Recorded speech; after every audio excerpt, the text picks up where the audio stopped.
પ્રતિબંધ હોવા છતાં રાજ્યમાંથી ઝડપાઈ રહી છે ચાઇનીઝ દોરી। પાટણ અને અરવલ્લીમાંથી ચાઇનીઝ દોરીનો જથ્થો ઝડપાયો।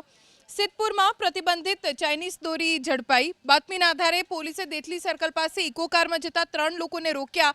તપાસ કરી તો કારમાંથી ચાઇનીઝ દોરીની 180 રીલ મળી આવી। અંદાજે 27,000ની કિંમતના મુદ્દામાલ સાથે પોલીસે આરોપીની ધરપકડ કરી છે।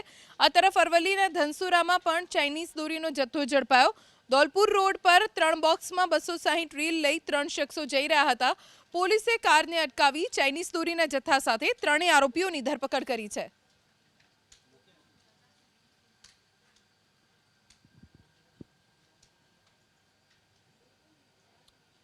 31 ડિસેમ્બર પહેલા પોલીસ એક્શનમાં આવી ગઈ છે। ખાસ કરીને રાજસ્થાન અને મહારાષ્ટ્રને જોડતી બોર્ડર ઉપર ખાસ તકેદારી રાખવામાં આવી રહી છે।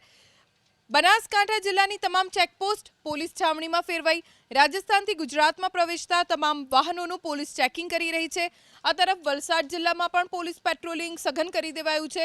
મહારાષ્ટ્ર અને સંઘ પ્રદેશને જોડતી બોર્ડર્સ પર વાહનોનું ચેકિંગ થઈ રહ્યું છે। દારૂના દૂષણને રોકવા માટે 30થી વધુ ચેકપોસ્ટ ઊભી કરવામાં આવી। એક જ દિવસમાં પોલીસે દારૂ પીને ગુજરાતમાં પ્રવેશતા 92થી વધુ લોકો સામે ગુનો નોંધ્યો છે।